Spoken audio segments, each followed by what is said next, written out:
Good evening, everyone, and welcome to another episode of Storyteller's Studio. My name is Eric Taylor.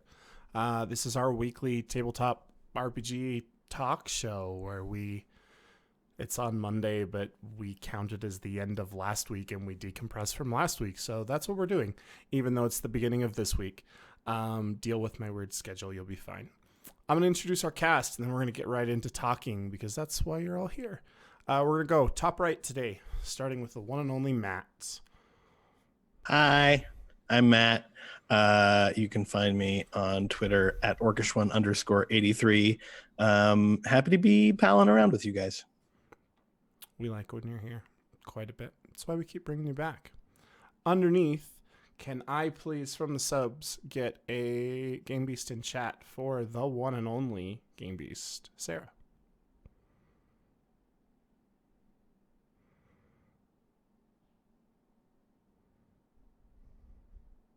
Are you here, Sarah? I'm sorry, looking at chat and I'm so distracted. That's cool. Yes, that's me. You can find me at not really, but you can try to find me at RP Game Beast on Twitter. Maybe my husband will check it every now and then for me and show me what you tweeted, because I'll probably be ignoring it. But that's me. That's fair. And up to Shawnee B. Hey, I'm Chantel B. You can find me at Chantel B. But right now you can find me here. And I'm happy to be here. This is great. And we loved her last week. She was great. So we brought her back. We're going to bring her back as many times as she'll come back because that's how much we like having her here. The one, the only, the incomparable Diana. Who's muted. Hi, thank you so much. I didn't mean to be muted there. I am Diana. I am Super Dylan, pretty much everywhere online. And really, I'm just a tabletop nerd who is creating things locally to New York City and New Jersey as well. And online, I'm just making gaffes, lols. Her TikTok is funny. Go watch it. It's funny. And I'm Eric Taylor. You can find me at Do Respite primarily. I do have at Shrimpicles, but really that's for retweeting Do Respite at this point. I mostly am on Do Respite. But tonight, based upon certain events that took place this past weekend on stream, we're going to talk about character death because Stars the Bind, our every other week space opera show, came to an end on the back of a TPK on Friday. And we're going to talk a little bit about that. But then we're also just going to talk about character death in general because it's a standing part of RPGs. And some of my players have more experience with that than most people in the world. Which may say something about me as a GM. But let's just jump around. Talk about just really quickly your experience with character death in RPGs. We'll start with Shawnee. Great. Let's start with me. I have very little experience of character death in RPGs, interestingly. Despite my suboptimal gaming, I rarely actually have characters die. I've had characters die. I think from my perspective, what has been interesting is the sort of narrative aspect of character death, because my characters have had to go through a lot of other characters dying. And I feel like that in itself is probably a topic that I could speak on at length, but I feel as though starting with, it's personal We'll definitely get loss there. of character. Yeah. It's in the notes. Yeah. Is the way to go. Yeah. So because I know my two players are still having raw emotions about Friday, I was lucky Sarah showed up for Saturday's stream.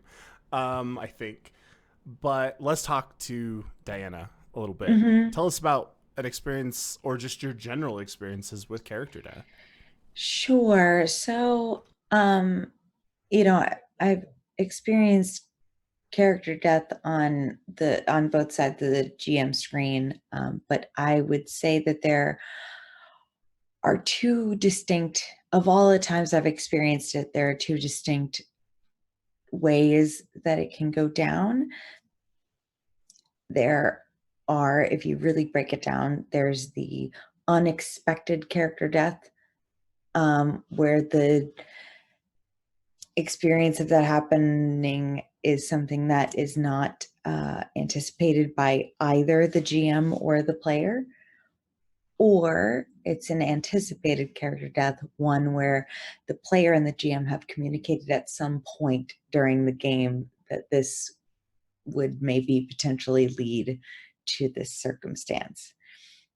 Both can be okay, both can be done well, and both can be done poorly.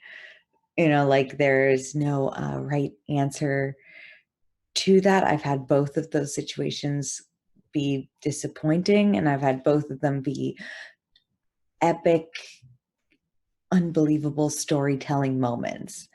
I will say that if you are not totally sure if you're the player playing that character that's going to potentially die in a scene is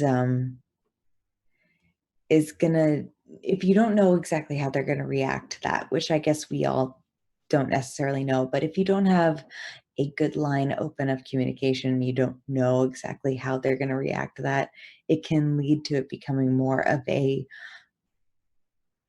reactionary emotional moment and less of a good storytelling moment, which has, I guess, to give an example, I've had a character in one of the games that I was running, like, surprise sacrifice his character. And all of the other characters at the table were trying to do everything that they could to resurrect and to bring this character back. And in this particular situation, this person had not communicated that they kind of wanted the character to end, and didn't communicate that with the rest of the table. And so while everybody was trying to create story around trying to save this person, and they were resisting and not responding to those things, it created more stress and less of a story moment. So, like, people were more upset than they were, than they maybe needed to be. More, I wouldn't say just upset, but actually like stressed and distressed, than they actually needed to be, where it could have been a kind of good and interesting moment. I think that in a spontaneous scenario, it absolutely is something that I, have done, and I think that has gone over well, but you need to know that that's something that's on the table. I think, I think it's one of those things that has to be in the air as a possibility, just because sometimes I feel like people don't realize how attached they've gotten until that moment happens. And if they don't know that that's on the table, the reaction can really be something that you is not just an in-game one. It's an out-of-game reaction, and then it has out-of-game consequences. So Yeah. anyway, sorry, I rambled a bit that's there, okay. and I apologize. Oh no, you're good. I think the out of game connotation is probably something we can talk a little bit about jumping into Matt and Sarah here because of the way Stars That Bind went. I will fill in a little bit before we get there, and then we will talk about arguably the elephant in the room that spawned the topic. I had a similar situation with I was running a game during college, and the entire plot had revolved around this tower that moved in and out of time and just appeared at different places. And one of the characters' fathers had vanished with this tower. And so he had dedicated his entire career, and he was kind of the impetus. He'd gotten a bunch of his friends together. His girlfriend was here. His little brother was here. So everybody kind of was like, oh, everybody was really new. So they kind of let him lead the story. And so the main plot arc became about chasing this tower. And through research, he'd learned he couldn't do anything about getting his dad out of this time rift. Essentially, his dad was forced to relive these moments over and over again. But he did figure out he could insert himself and his mother into that series of events. And so without telling the party, they went to do this purely to set up inserting himself into these events. And everybody else is fighting off the people trying to stop them. And he and his girlfriend's character are up on top of this tower, and he slips his ring of featherfall on her finger and shoves her off the tower, just in time for the tower to vanish out of time forever and essentially kill his character, temporarily speaking. And he was there beaming and basking in how cool of a moment this was. Every other person at the table wanted to kill him. And his girlfriend stood up and slapped him and walked out of the room because she was so upset with him. And that was just how that went, because it was a spontaneous death that went poorly. Meanwhile, you can have those cool epic hero die moments where you save your party and everybody is sad that they've lost their friend, their companion, but they go out in a blaze of glory. In the case of Friday, we received so much negative feedback on the Stars That Bind that it is not on our YouTube channel, because nobody was having fun. So much so that we received a YouTube comment that asked if I was holding my players hostage at gunpoint, because they really obviously didn't want to be there on stream.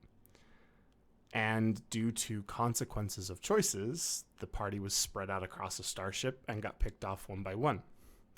That game ended really, really, really poorly.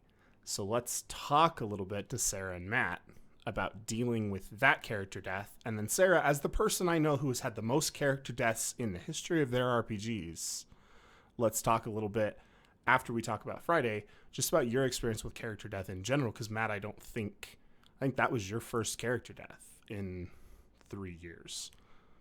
Oh, yeah. I'm going to go ahead and share some of my initial feelings. I really enjoyed the latest Stars That Bind, because there was some deep character stuff. And I felt like Hawk was able to go out with his boots on to some extent. And so I hadn't read comments. So I'm gonna keep in my mind, or in my memory, the really good session that we had. There was a moment post game when we did our little recap, where like we found ourselves hanging from the ceiling of a room after this would-be death experience, and I was like, you robbed me of the opportunity to go out the way I wanted to go out. And but I still feel like it was good. Hawk confronted Ghost, had the upper hand in some meaningful respects, and then things went haywire. And so to Hawk, and Sarah can defend Ghost if she wants to Hawk, he thinks that yeah, things went sideways because the wrong captain was in place to Hawk, right? That's his perspective. But yes, there were difficult things about having the party in different places. There were difficult things about not persisting in finding the multiple stowaways. But I feel like a total party kill was the true authentic ending to that narrative. So people can have their feelings about it, but I enjoyed it a lot. The opposite end of that spectrum is Sarah, who did not and was quite grumpy with me as her GM. Let's talk a little bit about your interaction with that character death, because it's very different than Matt's. Keeping in mind that you two are still in a game group with each other, and I need you to stay friends. Yeah, Sarah's Please. the coolest. Yeah. I don't like character deaths, actually. I mean, I know some people like tragic stories and bittersweet point. No, don't. Like Old Yeller, Where the Red Fern Grows. I watched them exactly once, and I will never watch them again. I just don't like that kind of stuff. So I thought when I put together Ghost, like they were smugglers, they were not on the right side of the law. I always thought of them as pirates.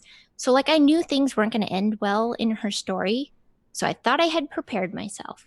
Like she's not going to have a happy ending. But to leave her hanging, about to be tortured to death at the end, like, what the heck?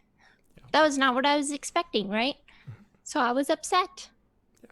And it was a legitimate feeling. And this is my chance to apologize as a GM, because that was a choice I made to reveal a mystery that people were asking for answers for. And I know not everybody was asking for answers for, but the only reason that was the end, rather than just laying dead, ridden with bullet holes on your ship, was to give the answer to the mystery. And it's one of the biggest examples of me letting a show get in the way, number one, because it was a stream. And so I tried to give the answer to the stream audience, and that was my mistake. And I have apologized for that. Left side, right side, I will apologize for it, probably for the rest of my friendship with Sarah, because I do feel terrible about it. And then we had a player in the game who wanted to know. And so I tried to give that resolution while also seeing the group of people upset across from me about being dead. I'll admit, tried to retcon out death in such a way that they could have kept playing if they wanted to. And it backfired. It went very poorly for me. And I think that is another conversation. It moves into mechanics with regards to death, which is something else on our notes. Death means something. Death means something in the real world. Death means something in this world in which we escape to. Games have mechanics to cheat it, right? You have Resuscitate, you have Resurrection in D&D, you have similar spells in Pathfinder. Fate, you can't really die, you're just out of a scene. Savage Worlds has mechanics for making it so that you don't die, you're just out of a scene, whereas Savage Worlds has mechanics for just being dead. Do these mechanics cheapen the experience in the same way that I cheapened the experience? This is very much one of those, it was my bad GMing call. Do they cheapen that experience, or are they there for people? There's nothing wrong with Sarah's feelings on it, but are they there for people who don't want to deal with death of characters? So can I say something? I just won, Sarah. I really just felt a kinship with you right there for a moment, but also I think I should say something in terms of dark or dark storytelling, dark narratives in tabletop games, is that I would have to bet that every person on this panel, anybody who's listening, everyone has experienced something very dark, terrible in their real, boring, magicless lives, without vampires or dragons or anything like that. We've all experienced dark things, and we're all still alive. Death is not the only dark thing that you can put in a story that gives a story edge. So if you think that a story needs to end on a dark note, character death is not the only way that you can accomplish that. There are so many ways.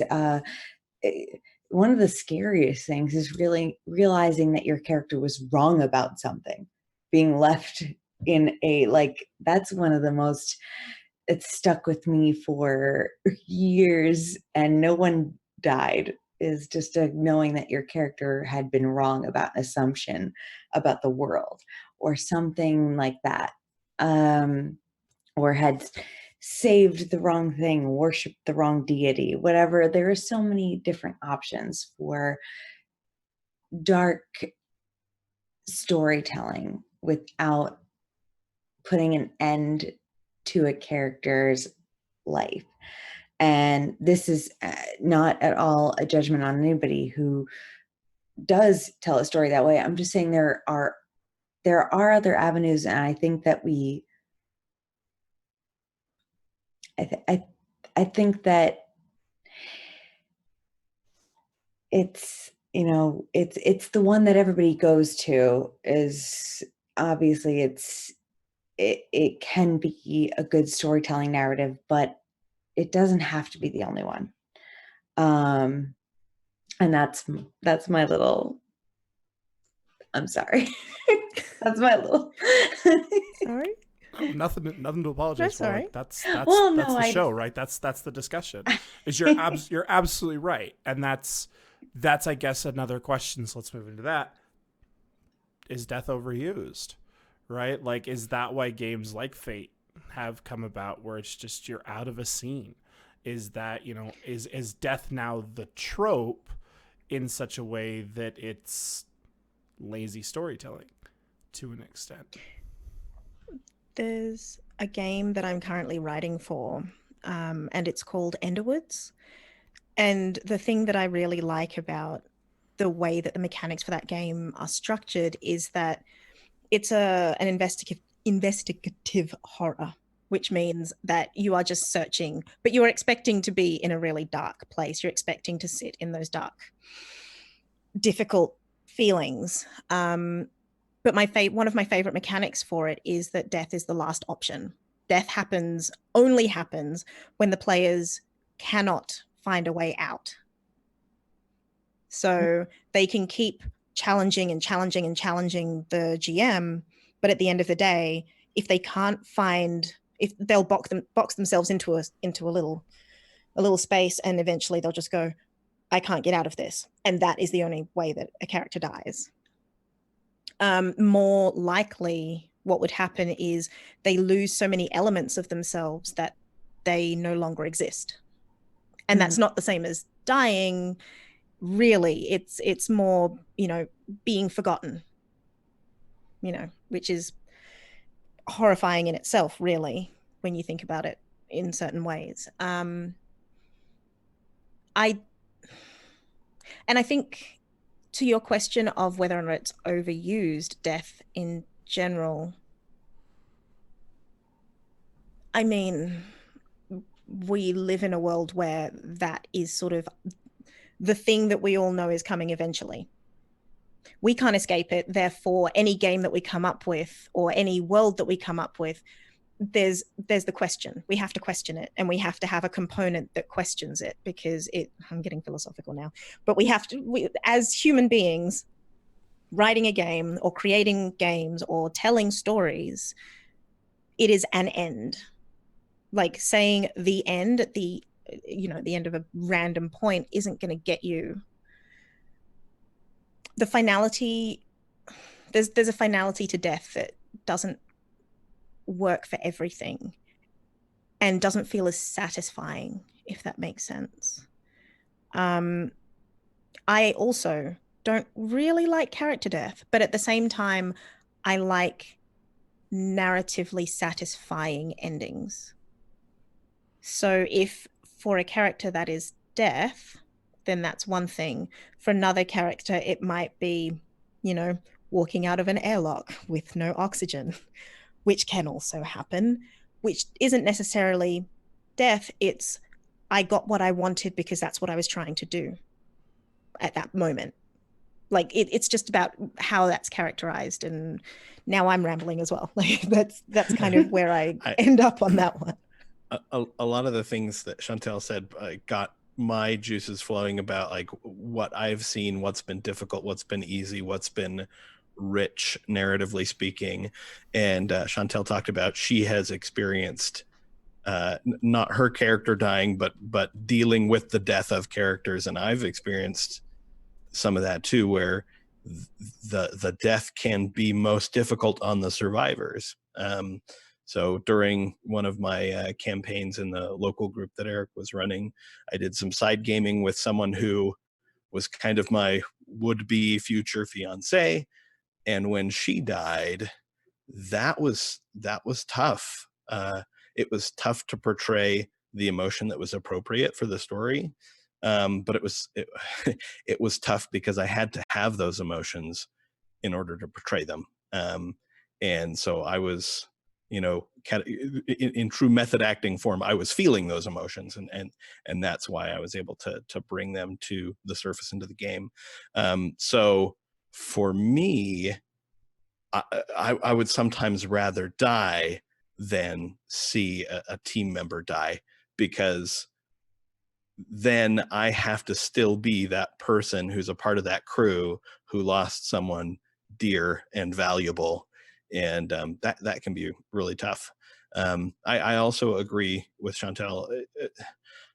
When we're playing a game that's riskier than our regular, normal, boring, non-magical lives, death has to be a card in that deck, so to speak, for there to be the right degree of authenticity. And I appreciate it's unfortunate Sarah and I side gamed a little bit to understand how Hawk and Ghost knew each other, so our depth and dimension that we were able to perceive in those characters was enhanced before that total party kill. And so the feeling of loss was greater. And I mourn the loss of Ghost, because I feel like she created a really good counterpoint for what Hawk was, and she was probably the more virtuous party in that bit of tension. But I really enjoyed the story because of those characters, and seeing them die and the party die was it made me have the feels in kind of an uncomfortable way. But that's how I know I cared, and how meaningful it was for me. And I think, just speaking as a GM, it's super easy to get impacted as a GM by a character death. Because whether anyone wants to admit it or not, you have a favorite character in your party that you enjoy watching do stuff. And doesn't mean you don't love everybody's characters. It doesn't mean you're not on board with it. Everybody does. But you've got a character who the actions just hit you and you're entertained most as you tell the story. At least in my experience. And if I'm just a jerk feeling that way, then I'm just a jerk feeling that way. Stars That Bind, it was Ghost. Ghost was a character that was a one-shot character that I handed Sarah and was a pre-gen. And I will 100% admit I handed the character to Sarah on virtue of the fact it was the quintessential opposite of anything Sarah had ever played. And I knew Sarah could do it because I've been watching Sarah play RPGs for 3 years, and I knew Sarah could play that character, and I knew Sarah could play that character well. And within 10 minutes, Sarah had brought that character to life in such a way that I was like, this is a character I want to watch Sarah play for years. And so having the assassin bots that had been left on the ship and not checked out, because I am a GM of consequences. I am a GM who the cogs will turn whether you interact with them or not. And the consequence of not checking the ship for more assassin bots after you found the first one was the assassin bots came and found you and killed you. That was just what happened. You guys being spread out so it wasn't a stand-up fight was a thing. pulling the trigger on Hawk, especially in a moment where Matt had done such a good job of making everyone in the audience hate Hawk for what Hawk was doing, was easy. Pulling the trigger on Ren, after everything Ren had done to leave the crew vulnerable, was easy. Pulling the trigger on Sprocket was harder because Sprocket was portraying a teenager. Pulling the trigger on Ghost was something I didn't want to do. I don't fudge dice, but I was super tempted to fudge dice because I didn't want Ghost to die as a player and as a GM. And it was an unusual experience because I don't get that way as a GM. It was a death that impacted me to the point where it's another one of the reasons I put the maybe they're not really dead out there, arguably cheapening everybody's death and screwing up what was a good story ending. But that's a different conversation for narrative. It was a death I wasn't prepared for. Go ahead, Diana. I love all that. I think I don't want to cheapen it at all. I think that as long as everybody you're playing with, because to me, whether we're streaming or not, screw whoever's watching. If you're in the game and you're having a good time and you feel entrenched in the story and taken by the narrative, and even if you cry at the end, if you feel satisfied by the story, then we all won the game. That's what happened. But I will say that death not having a finality to it does not cheapen it in a storytelling narrative ever, as long as it's done well. And I feel like I am on your show to shill for Critical Role, which is not needed or necessary. But if we look at season 1, campaign 1 of Critical Role, I mean, everybody died like 2 times, and no one actually died in that campaign until the very, very, very, very end. And each time I'll go back and watch it now and I'll still cry, and people will still get emotionally invested over these deaths that don't actually technically have any lasting meaning. Death doesn't need to be a final in these games to be a storytelling narrative. And if you decide to let them have will they potentially be still there at some point, it doesn't necessarily take away from the impact that death moment actually had at the time. And I think that brings us to my question about system as a thing. D&D has a resurrection. Mercer runs resurrection differently than resurrection is written. So to me, that's why Mercer's deaths in game don't feel cheap. There is the potential that resurrection fails. And until the moment you know it hasn't failed, to me, that was what got me, was the chance that it was there. Now, I haven't watched Critical Role in a really long time, but at least that's my memory. Whereas I have played in D&D games where a character dropping has been met with, we'll res you when combat's over. Because that was how the GM ran Resurrection. Because it was just a spell that used a spell slot and the character was alive. And that's just how that GM ran things. I run a world with my homebrew of Emios, even when it's been run in D&D, be it 2nd, 3rd, 4th, or 5th, because I've run it in all those worlds, the resurrection spell does not exist. The gods will not grant that particular miracle. And that's just how I run things. And I think it comes down to not necessarily system, I guess, but GM. and party to if death means something, or if the ability to erase those mechanics makes it so that it's just a thing that happened, right? Like, if you die and your player can just be like, oh, I've got a 7th level spell slot, you're alive again. Did you die? Well, so it's if you have a 7th level spell slot. It's also spell as written without any Mercer additions, which I love and prefer. But without all that, you still also need $1,000 worth of components. You still need 1,000 gold coins worth of components. If you're the kind of GM that has given bountiful coin to your players, it might be easier, but still to have a diamond, like to have one singular diamond on you that's worth 1,000 GP, rules as written, it still actually is kind of difficult. Yeah, it's expensive. It's expensive, but to also have that item on you, if you are if you have a party where I guess gold and things are kind of bountiful, or that you're not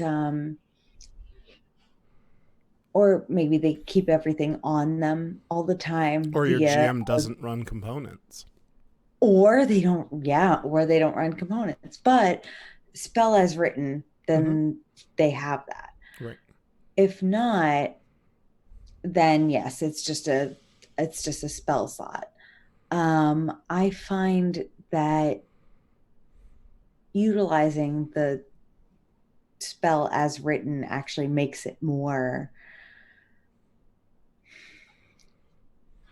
precious in this case, just because of how sensitive it is. Yeah, and I absolutely agree. And again, as Stream knows, and as I admit, I haven't spent a whole ton of time with 5th, and so the components aren't something that I necessarily remember. I'm not even necessarily sure 7th level is the right level. I think it is, but I'm not positive. I know things, guys. It's amazing. But it's it's how you run it. It's if your GM's not running with components, then it's just a spell slot.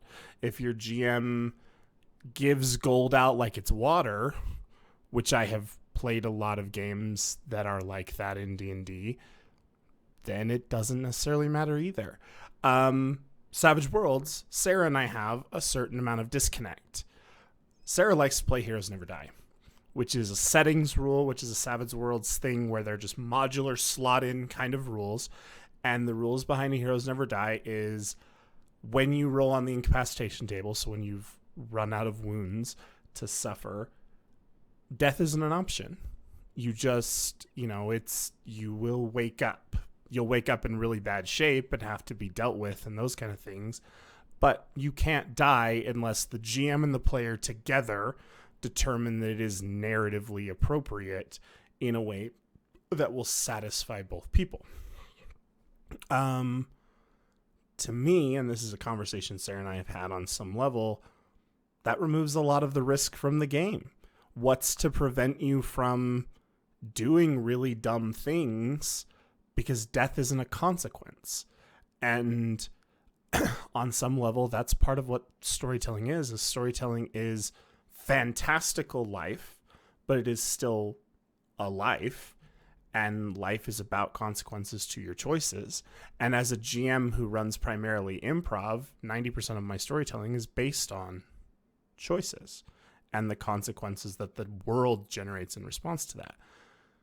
So if there is the Band-Aid there, even if it's an expensive one, in the case of D&D, or if Heroes Never Die is this buffer, is there risk in a situation? And if so, what is it? I'm genuinely curious as a GM.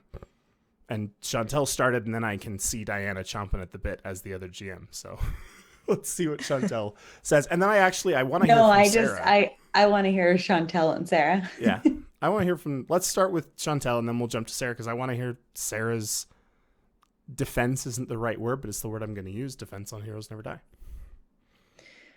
I am rapidly coming to a conclusion here that the only reason we would have this conversation is if we actually care about character death, because the situation that you were discussing, where it's a 7th level spell, we'll just res you when we're done, is like, that's not something I can imagine any of us sitting here would say or do. Not the now. consequences. No, Not now. I'm the one who Not uttered now. the words. It's oh no. we'll res you when we're done, right? But that was 15 years ago. It was a different player. Yeah. But I think that's the thing. Like, the only reason why I can very strongly see that Heroes Never Dying still has consequences, huge consequences, is because of the amount of significance we place on those consequences and those choices that we made that led to the consequences happening. Like, jumping to Somerset City, my character fell off a 2-story building and she very easily could have died in that moment. It wasn't narratively interesting enough, and we were playing Heroes Never Die, so she didn't die, or she wouldn't have died no matter what happened. But all of the consequences that could have come of that were things that I then used to make judgment choices over my actions going forward, but also thinking about the actions that I'd come from and that the character had come from and was going to. So whether or not you can narratively die isn't as important as the possibility of the consequences that come out of that regardless. What do you think, Sarah? You are the world's, hyperbole, biggest proponent of Heroes Never Die. So talk to me about the consequences of actions in a world where you know you can't die. Talk to me about what makes things risky versus rushing headlong into battle when you can't die.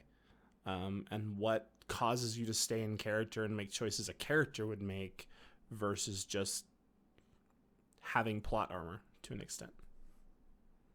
Well, first off, we only use Heroes Never Die when we're playing superheroes. And anyone who's read the comics or watched a movie knows heroes literally never die. Like, they kill them off and bring them back all the time. Mm-hmm. So for that setting, it is totally appropriate. Yep. And then for other settings, coming from the person who just says they totally hate character deaths, yes, I can see why, story-wise, it can be necessary to have that as a consequence. If you're going to be having your characters in battles, if you're going to have them doing dangerous things, then yes, I think character deaths should be on the table. I'm not saying it's unnecessary. Does that mean I'm going to quit being grumpy with Eric when my character dies? No, sorry, Eric, I'm still going to be grumpy with you. All right, so let me ask this question, because I am curious. If your character had ever died due to her own actions rather than the bad choices of party members, which, as I think of your 4 most prominent deaths, were the cause in 4 of your most prominent deaths, because May died. That was a mess. That entire situation in East Texas University was an absolute mess based upon not May's decision. It was based on other players. Your death in the pirate game that ended in an hour was because another player challenged the pirate queen of an island, and then when the thugs came to show you the way the island ran, pulled a gun rather than having the fist fight that the thugs made clear. And so you all died because you were drastically outnumbered, like 8-1 in that situation. And then similarly, I'll throw Matt under the bus. You guys got very occupied with a mutiny rather than searching your ship for the other assassin droids who were there to kill you, right? Like, you have been in positions quite frequently where your deaths came on the back of other people's actions, not your own. And Flora's death was very similar. Flora's death was on the back of other people's I choices. totally take responsibility for Flora's death. She's not exactly dead. She's in the hands, she's prisoner of an evil necromancer. That's true. She could one day be rescued. This is how I console myself. She isn't dead. She could one day be rescued. But that was totally my fault because I was playing a squishy healer and I had been doing a really good job at remembering that and to stay back and out of the way and away from anything dangerous and only run in to heal people and run back out until that moment when I just did something incredibly stupid and got her in trouble. With your frying yes. pan and your lack of weapons. The whole next day, I was totally like, I cannot believe I just killed my character off. I was going to have her costume all done by the next, and I should probably not make costumes. They're that elaborate for characters because, dude, do I get attached to them when I do that? But yeah. So that one was totally on me. And that is something that I pay very close attention to, which I think people in my games, who at least 3 people here are in my games, and Diana, someday I hope you will come and play in at least a one-shot of my games, is I care about your characters also. And seeing your characters die sucks. It isn't fun to you. I'm not sitting there and it is an entirely different episode that will be a 6-person episode. I will make it 6 people where there will be 3 GMs and 3 players. And it is the concept of player versus GM. Because it is not a GM versus player situation if you're doing it right. And if you are, I am the GM and I am against you, I'll be blunt, you don't have any business on that side of the screen, and I'm not going to apologize for that statement. Because it's a collaborative storytelling effort, and your characters are honestly more vital than my world, because my world doesn't do anything without your characters in it. So, because if it's going to do something, I just need to go write my own book, right? And that's not what I'm doing. I'm playing a game. I'm doing a lot of talking this episode, and I'm sorry. I know you guys prefer to listen to literally everyone else but me. But that's, again, my question, and I don't feel that I have gotten the answer because I want the answer for my own personal edification and growth. How then do you put risk in a game? How all right, so I would say that risk is and consequence is bountiful in a game if you actually enforce it without character death. I guess if I had to draw a direct reference, I have had a group of players lose their keep because they took all of the loot from a enemy that they fought and killed. That loot happened to be like the stolen remains of all of the villagers that dragon had hoarded away. So them taking it with them and running away meant that they effectively stole from, an entire village of people. They didn't realize that. They just thought they were taking the loot from the dragon that they killed. But it still had consequences because they didn't think to check. They could have investigated, seen that amidst the gold, there were notebooks and things like that. They could have done a little more digging to figure out that was the case. But instead, they lost an entire keep that took them 2 years to, build up a reputation in a town, money saved up, work, and not just the keep, but people who would work with them, would give them discounts, would help them get passage between neighboring towns and cities. So they faced real lasting consequences. Actually, now that I'm thinking about it, they still face them. A year in real life later, in a 3-year-long campaign for what they see as a very small mistake. But it's lasted this long. Consequences can have range. Between the ultimate consequence, which is just death. But honestly, this one's made them more creative. They have had to overcome different challenges in a way that they had previously gotten used to getting away with easier. They had a relationship with this town, so they could just walk in and say, tell me about this thing we found. Or we need passage to here. It had gotten too easy. And they ruined that by, not paying attention. Yep. So there are, I think there's other ways.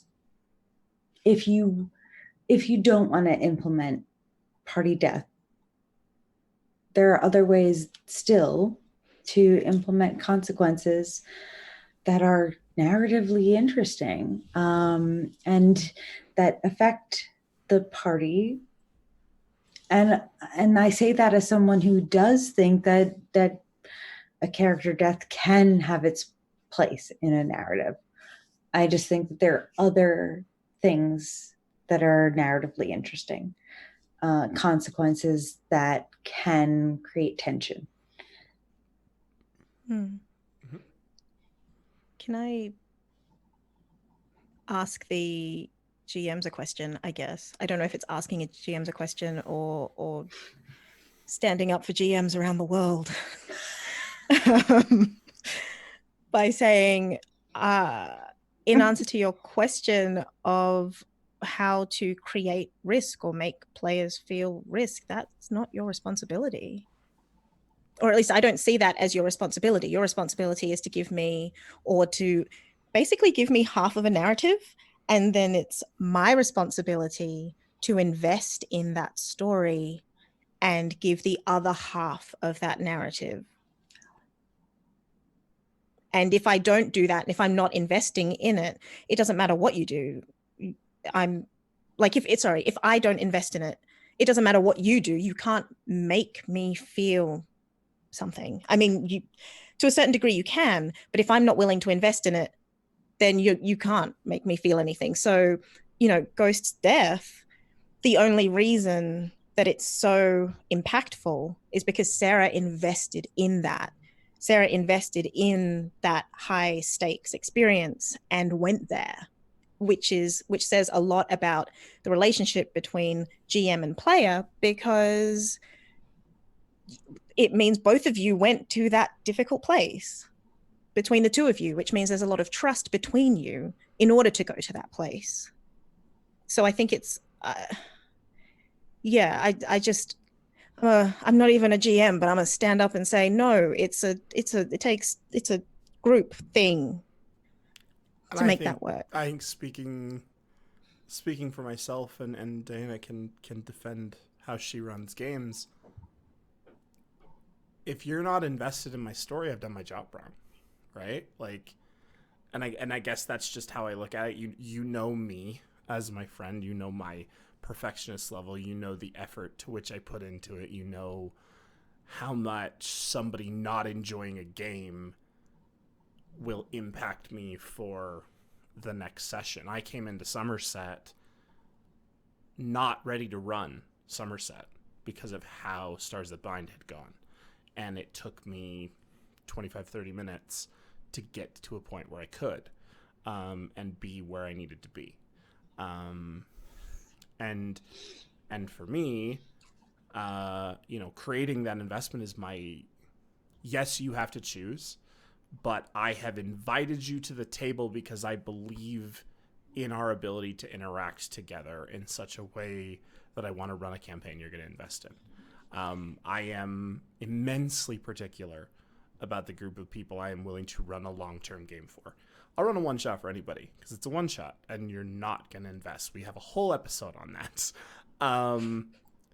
But a campaign, if you're not invested, in my opinion, I failed at my job, at my part of the game, at my half of our interaction.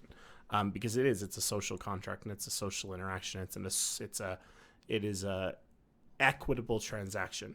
We are supposed to get out the same amount of it together. I get enjoyment out of what you do to my world, not even in it, just to my world.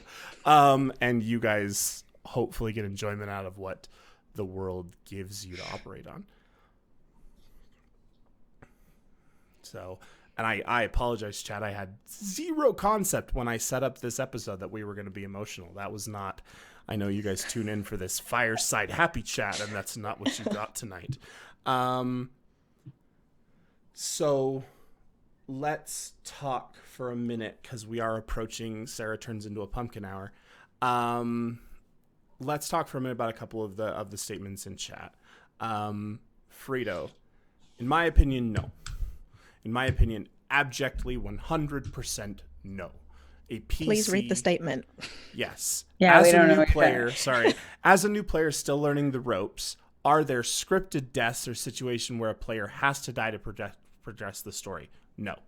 A player should never have to die for a story to move on. An NPC may have to die, and that's why they exist.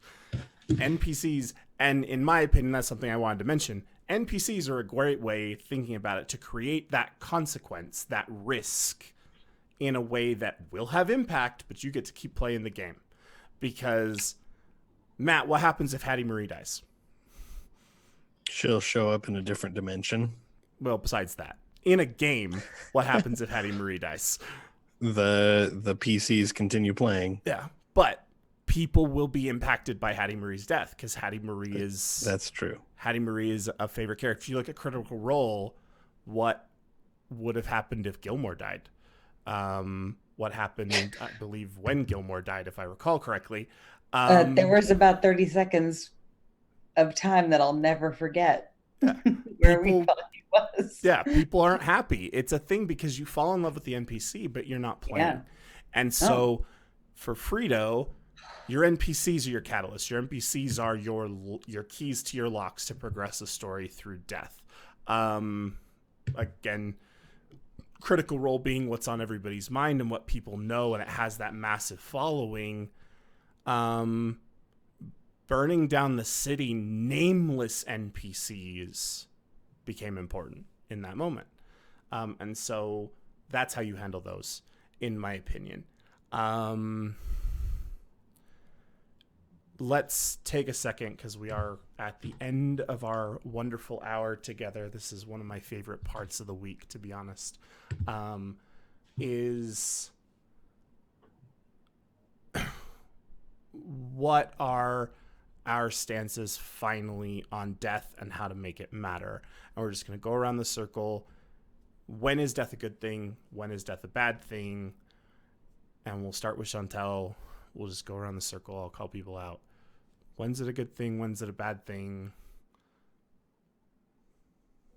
Death is a good thing when people invest in it, but death is also a bad thing when people invest in it, because we have to confront feelings, and feelings hurt, and sometimes they're icky, but that's partially why I play the game. So, yeah. Matt? Amen to Chantel. When you feel it is when you should do it, right? When it's going to make an impact that makes you kind of feel those parts and corners of your emotions that you don't often feel. I think it's appropriate. And I realize there's folks for which, that's less fun, But for me, it's one of the reasons I game. Diana. I think it is good when it is done for the evocative closure of a character's end, or when a PC has told you that they are okay with it. If not, I think that the way that it can be bad is if it is done for a shock element or a to signal to somebody else at the table that the story is dark. Those are my two big flags. Game based. Is it ever good? I like everybody's answers. They were mature and thoughtful. And then I must go and say, I do not like all the icky feels. That is not why I play. Even though I know I play with people who do, so I will tolerate the icky feels in our games. And in my world, if a player has expressed that they would like to end their character, whether that's because they're just tired of playing them or they would like their character to have this dramatic, heroic ending, then their death is a good thing because that is what they wanted for their character. But when my character death makes it so I can no longer play the character I have either come to love or just wanted to do cool things with, and I had all these plans, and now those are all gone, then that is when it is bad. And from a person who's had 5 characters either die or I can't play them anymore, I guess I've had all those feels. I want to move on to something else now. So I'm going to put up a want ad for a happy-go-lucky to GM to run for Sarah because she needs a GM who runs her style, which I know I'm not always the best at. I promise I'm trying. We're finding middle grounds. I think it's funny that we're such a bad fit, but I still have so much fun playing with you. You got through like 6 sessions. Like, that's like a record. Like, it took you 6 sessions to die. Like, that's amazing. That's it? My God. Come and play in Neverland. We don't die. Nobody dies in Neverland. See? Here you go.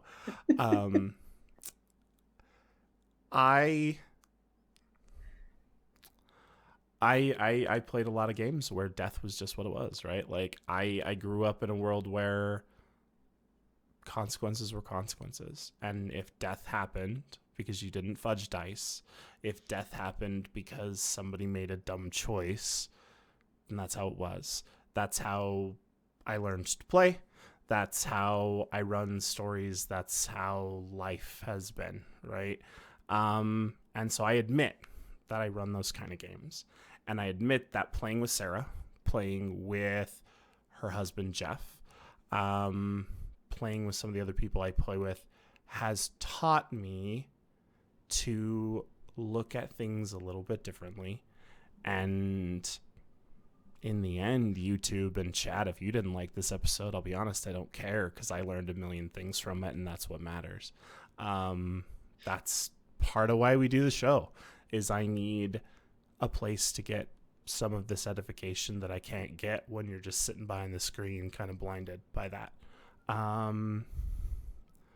So, when it comes down to it, talk with your players the same as you do with everything else if you're playing the game right. Is interact with your players, set up your social contract, be friends with the people you're playing with, and tell a good story together however that needs to happen. Because if they're not having fun, your story's going to suck. So we're going to close on that pearl of pseudo wisdom from me, and we will jump around the circle, do outros really quick. Plug anything you want to plug. If you're going to be on anything, let us know. We're going to start with Matt. I guess plug your Twitter since you're dead, right? Talk to your favorite dead serial TTRPG player at Orcish1_83. Hopefully we can find some exciting things for you to do, for you to watch me do on Do Respite. See you soon. Sarah. I'm Sarah. Come and watch me on Saturday while I play Somerset City. And Chantel. Come see me on the Wizards D&D channel tomorrow as I play Cleanup Crew with Scraticus _ That's gonna be fun. That'll be it's 6 a.m. my time, which is 2 p.m. I think EST. Yes. And last but certainly not least, we love her. We love having her here. We will bring her back as many times as she can stand me. Really? Even after Diana. today? Absolutely. Yeah. No, Deep Frito, I want to say not jealous of Chantel. So freaking happy for Chantel. I think that anytime anybody who is a woman especially gets a voice in D&D, I get excited personally inside my soul, and I don't feel a hint of jealousy. I just feel excited and happy, and that is especially genuine. So my closing words are, I am Diana, and I make jokes on the internet. Super Dylan.